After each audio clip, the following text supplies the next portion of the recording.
Get your ears wrapped around the Golden State Media Concepts Basketball Podcast. All the scoop you need to know from college basketball to the NBA and even March Madness. News of your rising stars. Topics on and off the hardwood. This is the Golden State Media Concepts Basketball Podcast.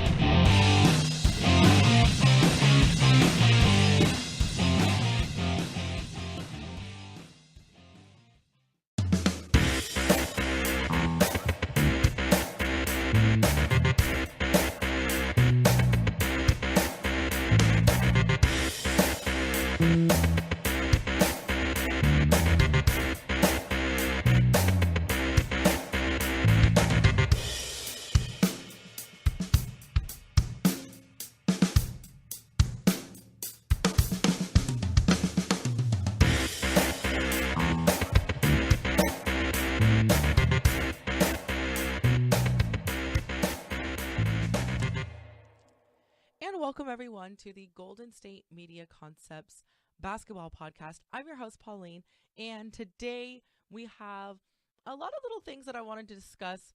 I definitely want to wrap up the DeMarcus Cousins situation, as well as his words that he said yesterday after the trade, as well as some words that Vlade Divac had to say as well, and just a lot of things that we still have to kind of just some loose ends with this situation that we need to tie up. Now, one thing about DeMarcus now, and we discussed this yesterday in the podcast, I know, and the initial shock is starting to wear off for everyone. But the thing is DeMarcus was really extra on the court. He had an attitude problem, definitely. There's no doubt about it. We saw it game in and game out. Hopefully it will definitely change when he is with the Pelicans. That is something that we all hope for him and want the best for him. But, you know, outside of basketball and his antics on the court, DeMarcus did a lot for the city of Sacramento and the community and things off the court. He definitely was, you could almost really say, the complete opposite off the court, besides the fact that he was very aggressive as far as he wanted to do a lot for the community and was aggressive in, you know, what he did and what he gave for the community. But with the kids especially, he did give back a lot to them, and they definitely got to experience a side of DeMarcus Cousins that a lot of people most likely will never get to experience, let alone see, unless you have a personal encounter with him off the court. So, you know, the city of Sacramento is definitely going to miss him and what he did for the community. Now, there are some players that I do know of. I believe Ray McCallum is one of them, of, you know, a former Sacramento King as well. But it's not unheard of for ball players who get traded or retire to still continue different sporting camps that they may have had or other resources that they provided to their communities while they were ball players, to still continue giving back to those communities after, you know, being traded or retired or leaving the city for whatever reason that they may have. So I'm hoping that DeMarcus still, you know, does things for the Sacramento community after, at least for the kids, because that is something, you know, that kids look forward to. Like, if you are an athlete who puts on a yearly summer camp, like a week-long summer camp that gives back to the community, you know, they look forward to that. And especially if you've had, if you've been a part of a community for quite some time, like DeMarcus has been with the Sacramento community, it is something that they look forward to. But anyway, so I wanted to just quote what he said, you know, in a speech that was kind of like his farewell speech, if you will. And I quote DeMarcus saying, My love for the city has never changed. My love for the city has never changed. Even though I'm gone, it'll still be the same. You know, I'm still looking out for these kids. Every family in this city matters to me. Every soul in this city matters to me.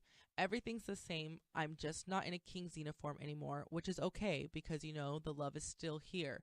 It's still going to go on. And, you know, he did get a little bit choked up discussing this and saying this, you know, because even if change is good and even if the outlook for him looks good as far as playoff concerns, you know, chances to go to make it to the playoffs, whether it's this season and or next season with the Pelicans is looking a little bit more hopeful for him. You know, this was his home for quite some time. He has some roots here. And as you can see, he clearly did care about the Sacramento community as well. So hopefully he will still be involved with the community after this. If not, you know, you can also understand that too, but we'll see. It sounds like perhaps he will try to still have some, you know, some ties with the Sacramento community. And now speaking of Sacramento community, I wouldn't be surprised if he isn't all that thrilled and doesn't have the same, maybe we could say respect, same regard for the front office. That's, you know, it's understandable as well. But Vlade Divac, he did come out and, you know, he of course tried to explain what the situation was with that trade. There's been a lot of questions, and you know, there are some fans in Sacramento that are excited for this trade. They're ready to get rid of DeMarcus Cousins. You know, he just, you know, paid a 1-game suspension for his 17th technical foul. So, you know, there's no doubt about that. There's a lot that comes with DeMarcus Cousins, good and bad. And then there are some, you know, some of us, including myself, that, okay, we got rid of DeMarcus, but we feel like we didn't really get anything for his worth. Now, Vlade did say, now Vlade is the vice president of operations as well as our general manager here for the Sacramento Kings, and he did say that this was not the best offer that they had for DeMarcus and that there were actually better offers on the table for him previously. So there's really no doubt now, speaking or listening to Vlade, that they were going to get rid of DeMarcus during this trade deadline, but that they actually had better offers. He did not disclose or say what those better offers were, so I guess we'll never really know why they didn't go with those. I guess we'll never really know, but this is what he has said in regards to the trade with DeMarcus and Omri Caspi. So, and I quote Vlade Divac with this, saying, "It was time for a change, and I decided this was the best direction for the organization. Winning begins with culture, and character matters. With the upcoming draft class set to be one of the strongest in a decade, this trade will allow us to build the depth needed for a talented and developing roster moving forward. We thank DeMarcus for his contributions and wish him all the best in New Orleans. The fans in Sacramento are the best in the world, and we are all committed to building a team that will continue to make Sacramento proud." So, you know, I just feel like this is always what they tell us, that they're always building a roster, that they're developing, that they're making changes. So I don't know. Maybe this is the onset of something new. Maybe this was the last, you know, residuals that needed to be cut of the old era, of the old stuff that we are trying to get away from in this new era of Kings and Sacramento proud. So we will see. We will see. I'm not going to hold my breath. We will see. And of course, like I said, I wouldn't be surprised if DeMarcus doesn't care anymore about the Kings organization as far as front office is concerned. I'm sure, and I know that he has good friends and relationships with a lot of the players that he plays with, especially on this current team. So we'll see what happens, and hopefully, like I said, he will be able to get his act together, and maybe he'll be more happy and be more of a dominating force that we all know that he can be. So with that, that's gonna wrap up our DeMarcus Cousins Sacramento Kings spiel. And then when I come back, I wanted to get into what the commissioner NBA, the commissioner of the NBA, excuse me, what he wants to do about the age limit in the NBA before a ball player, can be ready for the NBA, and see what he has to say about the current age limit being set at 19, as well as what he has said and what that means for the NCAA, and then going forward into some college hoops talk. So keep it locked here. You're listening to the Golden State Media Concepts basketball podcast. I will be right back. Tired of searching the vast jungle of podcasts? Now listen close and hear this out. There's a podcast network that covers just about everything that you've been searching. The Golden State Media Concepts Podcast Network is here. Nothing less than a podcast bliss with endless hours of podcast coverage. From news, sports, music, fashion, cooking, entertainment, fantasy, football, and so much more. So stop lurking around and go straight out to the Golden State Media Concepts Podcast Network. Guaranteed to fill that podcast itch.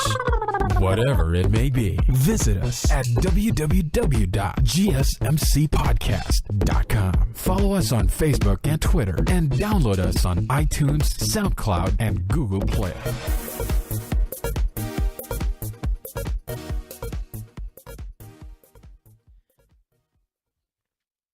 Welcome back, everyone, to the Golden State Media Concepts basketball podcast. I'm your host, Pauline, and so I wanted to get into the NBA age limit discussion. Now, currently the NBA age limit is 19, which means that ever since 2006, so before you had guys going straight out of high school into the NBA, and a lot of them turned out really well. And then back in 2006, they decided that they were going to, well, back in 2005, starting with the 2006 draft, that the age limit was going to be 19. Now, it's fast forward, we're in 2017. The Commissioner Silver, has stated that one of his top priorities is to raise the age limit to 20. Now, if you are saying to yourself, well, this is a good idea as far as they will be able to receive 2 years of a college education before deciding to go on to the NBA and perhaps decide for themselves a career beyond the ball court, that this is a great idea, then yeah, I get it. That is a great idea. However, that's not necessarily the reasons why. So there's always going to be a flip side to everything. Now, perhaps you could argue that that is a really good reason. And you guys know that I love the guys that stay all 4 years of their collegiate careers, and that I'm all for the college athlete, and I'm all for developing yourself at the college level before and going to the NBA. But with every, there's an argument for each side, because I do appreciate and love a lot of one and dones too. And I know that we've had a lot of great guys that are considered one and dones, or, after their sophomore year, go and declare for the draft after their teams have a better season or a better run in the NCAA tournament. So I get it. I'm all about both sides. I argue both sides. I can support guys who decide either one. You got to do what's best for you, and everybody does something different. You know what I'm saying? So with that being said, I want to give you guys my argument, or the argument, with why raising the age limit is not a good idea, or why, not necessarily that it's a good idea or a bad idea, but why it's a money-making idea. So, which can be good or bad depending on whose pockets you're in. So, if you're the one dishing out the money, it's not cool. But if you are getting the money in, then hey, let's raise this age limit to 20. Why not 21? 21. Why not? So, anyways, okay. Now, we do know that, okay, so let's take a look. There's a few sides of the argument that I want to present to you guys. So the NCAA president, Mark Emmert, he did state previously in December, actually, that, that it's a fundamental problem, and that is exactly what he called it, because, having the age limit at 19 is a fundamental problem, because ball players, these athletes literally just go to college just to touch that base, just to mark that, place that check mark in the box that I have to go to at least 1 year of college. I don't really care about what I'm learning. I'm not really studying, it doesn't matter. And we all know that there are some perks, such as leniency given to some ball players at some of these bigger institutions, whether it's good, bad, or otherwise, it happens. And so they literally cruise through for not even a full year, a couple of months until the NBA draft. Then they declare for the draft and they're gone. Okay, so that's totally fine for a lot of people. It does work for them. And for those of you that have chosen that path and are in the NBA, awesome. Awesome. And now the reason why I was saying that this is a good situation as far as money is concerned for the age limit to get pushed up is because one of the biggest arguments that athletes have been given or make, especially college athletes, is that they don't get paid. And then we say, okay, well, you guys get your education for free. But the reason why they're saying this, and now this is taking it all the way back even to this is not a new argument that's come up just because the age limit has been boosted to 19 or perhaps now in the works, maybe even 20 years old. This is back, when Chris Webber, the Fab Five, take it back. Listen, watch my favorite ESPN 30 for 30. These guys were really poor. They had their scholarships and things like that. So they were going to school. Yes. But then, having to eat and things like that. But then seeing your jersey in the store and not getting any revenue from literally your name on the back of a jersey that people are buying, paraphernalia that people are buying. And now that we fast forward to now, there is the whole new rule that the meals are a part of it too, because that is how big of a problem it was. So they're getting free advertisement, free money, basically. Now, okay, so the NCAA, for those of you guys who don't know, these basketball teams, especially huge major powerhouses such as, Louisville, Kentucky, Duke, North Carolina, like just major consistent top 25 teams that are consistently in the top 25, who consistently make it to the NCAA tournament, who consistently make it deep into NCAA tournament. So you make money off of all these appearances. You make money just through the basketball season, just through fans and things like that. But then when you make these tournament appearances, you bring in money. When you win these tournaments, you make more money. And just from the broadcasting rights and things like that, the tournament brings in hundreds of millions of dollars annually. Okay, and then with traditional powerhouses such as, like I said, these continued top 25 that are historic winning squads, they are bringing in tens of millions of dollars in revenue each year, just themselves, each, not collectively, like each them own. And this is from these tournament appearances, and continue like the history, and just because all the money, the TV money that is put into these athletes. And that's why some you see more games of certain teams at the prime times on ESPN, on Fox, what have you, whatever, so from the TV rights as well. And so, like I was saying, so raising the age limit to 20 is a good thing for the NCAA and for these guys, because now you have these athletes for an extra year. So you're going to potentially be able to make it deep into playoffs again. And because you have these powerhouses for another year, these power athletes for another year, you're making it deeper into the tournament. So you're getting more money. Instead of just for 1 year, you can potentially make it 2 years, 3 years continually. And then also, with that as well, is that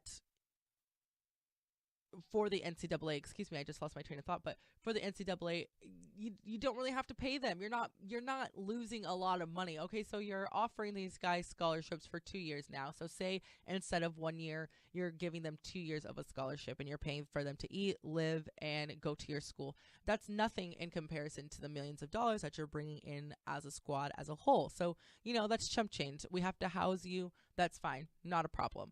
And then also, when you look at it on the flip side with the NBA, this is an extra year that they get to evaluate these athletes for the free. So before, when you have a stellar athlete in high school, but then, you risk investing in them, you risk investing in a big fish that is just a big fish in a little pond. But then when you stick them at the collegiate level for at least 1 year, you can kind of evaluate them and see how they do against other competition, other big fishes from little ponds coming to one huge lake, and they're all just fishes. So with adding the age limit to 20 years old, that's 2 years that they get to evaluate them, 2 years that they can watch them for the free without investing in them in these major NBA rookie contracts and things like that.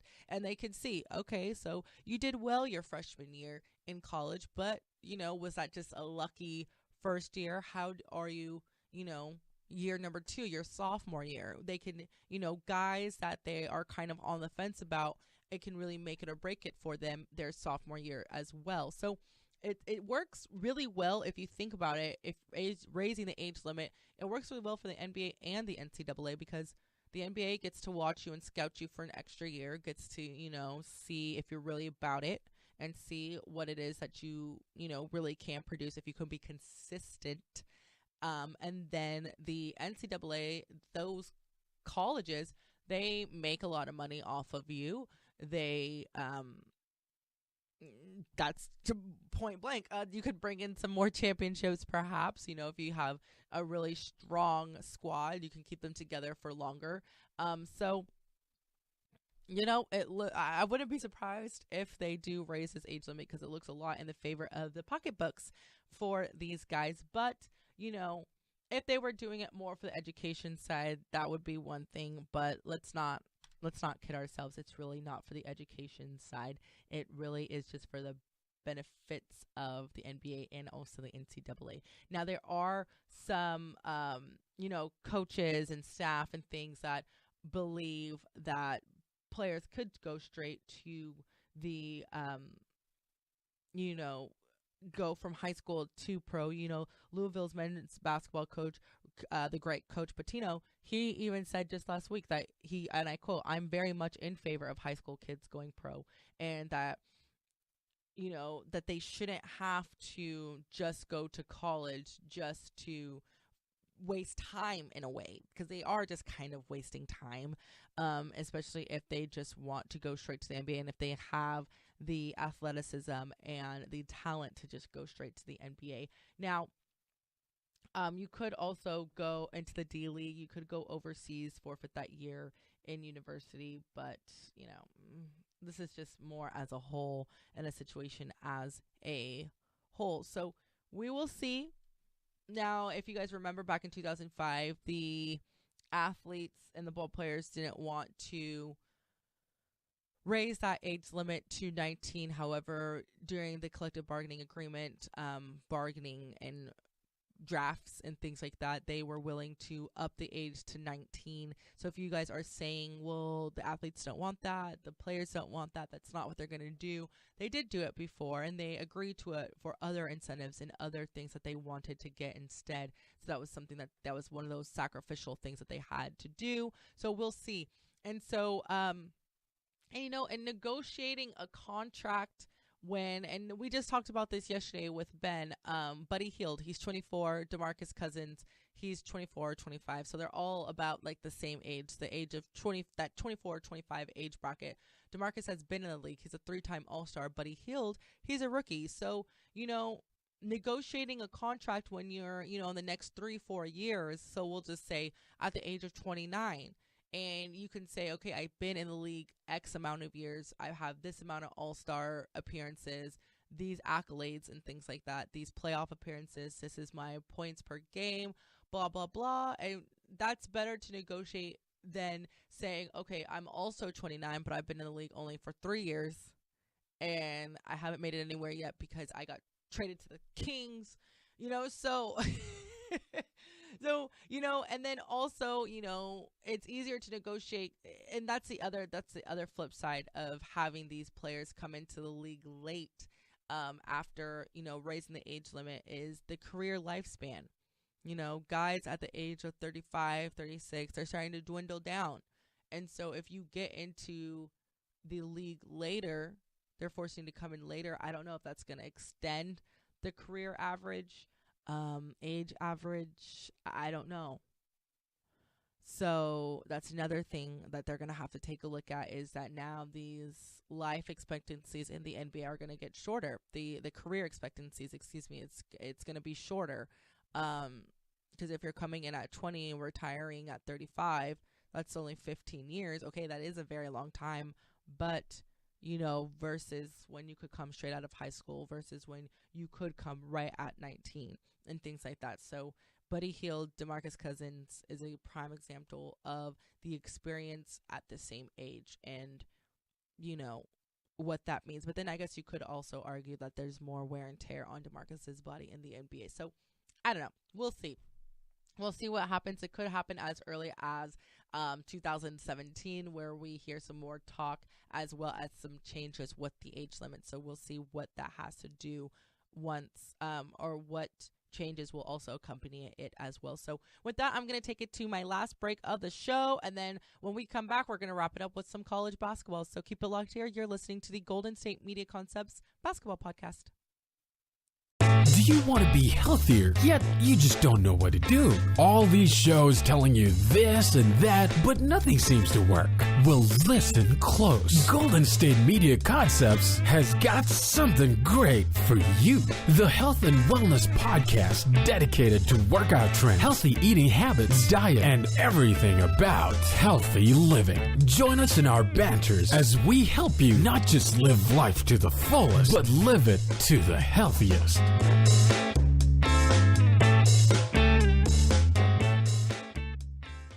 And welcome back to the Golden State Media Concepts Basketball Podcast. So I'm going to get ready to wrap up this episode. But before I do, I wanted to give you guys a recap of the games, the top 25 games from last night, as well as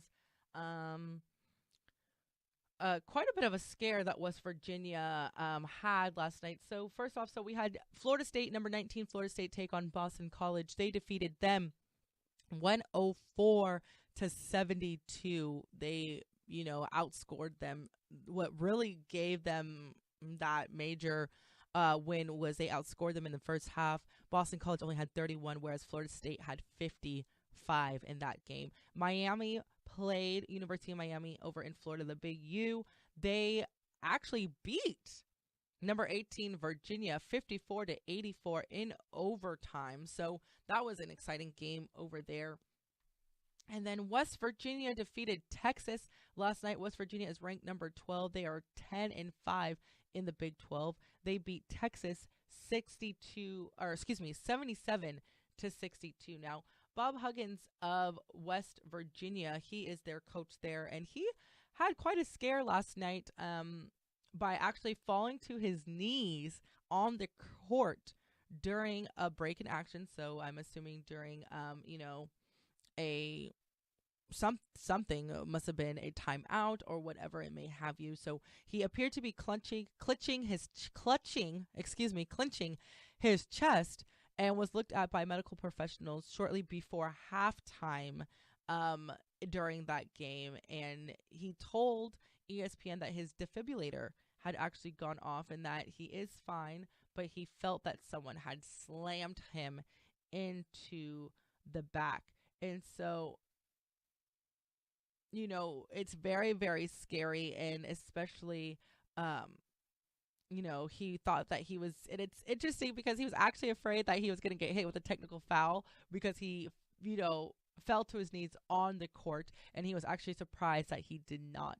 And he did say that later on in a press conference after the game. And so he did undergo an examination during halftime and things like that. He didn't have to get hooked up to any machines, but it can happen out of nowhere. And so that was just something that he had to deal with. And he did add it was only the second time that the defibrillator had gone off. And so, he fell down, and when you stand up, you feel really lightheaded, he said, and that it basically what it does, it shocks your heart back into rhythm. And so that was something that was there's a lot of stress and high energy during these games. And so luckily it was able to get him back on track and that he didn't suffer from anything else as well. He did suffer a heart attack back in 2002, and that was when he was fitted for the defibrillator. So I'm glad that it was nothing more than that, like he said, and that it was scary, but he was able to, nothing was, it wasn't greater than what it was, and that it was mostly just a scare, and that it was nothing more serious than that, which is really good to hear for him. And I hope that he's able to get a little bit of rest at least today. And then tonight we have number 14 Purdue taking on Penn State. Oklahoma is going to go challenge number 9 Baylor in Texas. South Carolina is facing off against number 13 Florida. Evansville is taking on number 25 Wichita State in Kansas tonight. And then the last game of the evening, as far as top 25 is concerned, we have number 11 Kentucky taking on Missouri in Columbia, Missouri. So that's going to do it for this episode of the podcast. Tomorrow, Ben will be back in to give you an update on all things basketball. You are listening to the Golden State Media Concepts Basketball Podcast. I'm Pauline, and I will be here on Thursday. You've been listening to the Golden State Media Concepts Basketball Podcast, part of the Golden State Media Concepts Podcast Network. You can find this show and others like it at www.gsmcpodcast.com. Download our podcast on iTunes, Stitcher, SoundCloud, and Google Play. Just type in GSMC to find all the shows from the Golden State Media Concepts Podcast Network, from movies to music, from sports to entertainment, and even weird news. You can also follow us on Twitter and on Facebook. Thank you, and we hope you have enjoyed today's program.